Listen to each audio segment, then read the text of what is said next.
Am I the a-hole if I don't pick up my sisters and nieces/nephews' expenses when I'm well off and they're not? So, for context, I'm a 34F who's been married to my husband, 38M, for over 11 years now. We're doing alright, definitely not millionaires, but we live comfortably. He works in computer programming and earns about $130,000 after taxes. Could be more, honestly I lose track. I've been a stay-at-home wife for the last 8 years. We don't live extravagantly, but we save, invest, and plan for the future. I've always been a homebody, and we made a joint decision that I'd stay home since we don't have kids and could afford it. Now, let's rewind a little. My family is complicated. My 2 older sisters, Maya and Reagan, are both about 15 years older than me. They're from my mom's first marriage, and our childhood was rough. Our mother was emotionally abusive, cold, manipulative, and dismissive. Each of us dealt with that differently. Maya, the eldest, took off at 18 and immediately started having kids, 6 in total, each from a different father. Her entire adult life has revolved around the welfare system. She's been in and out of government housing, working odd part-time jobs just enough to stay under the income cap for benefits.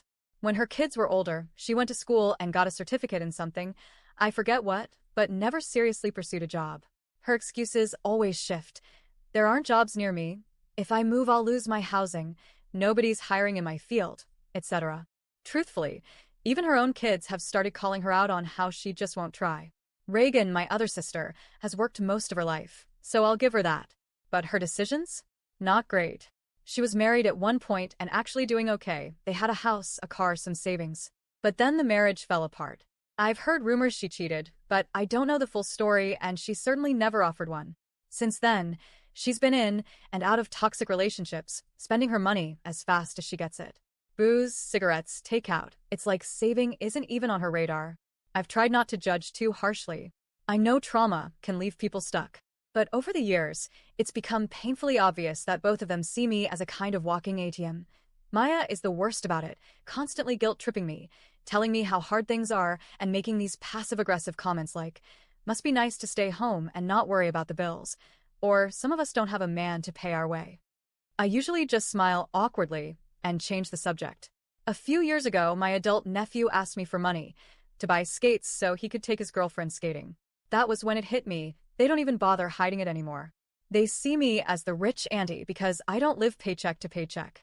Now, here's the current situation. Reagan recently got diagnosed with a serious medical condition and needs major surgery. She'll be unable to work for at least 3 months during recovery. And because she has zero savings, Maya immediately started messaging me in a panic. What's she going to do? She'll lose her apartment. She has no help. You have to step in. You can afford it.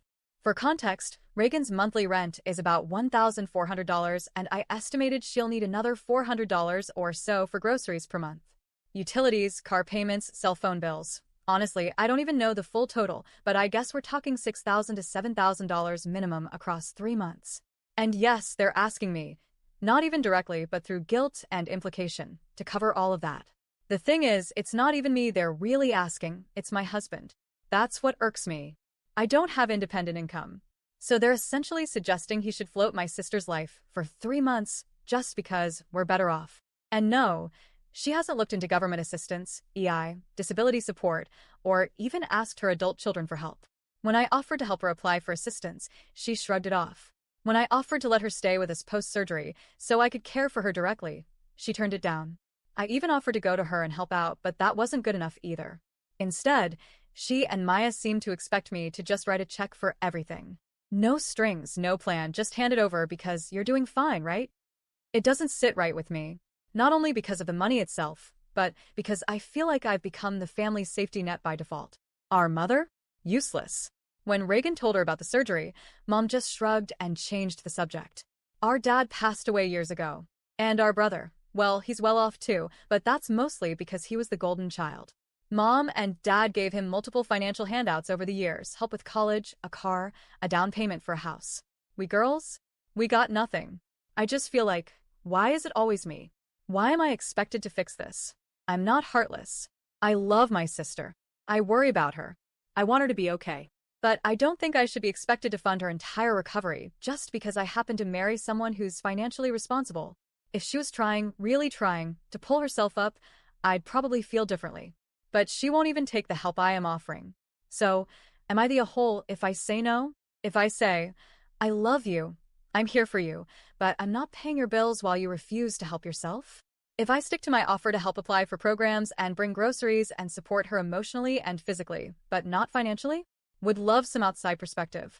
Because I'm feeling stuck between guilt and resentment, and neither is a great place to live.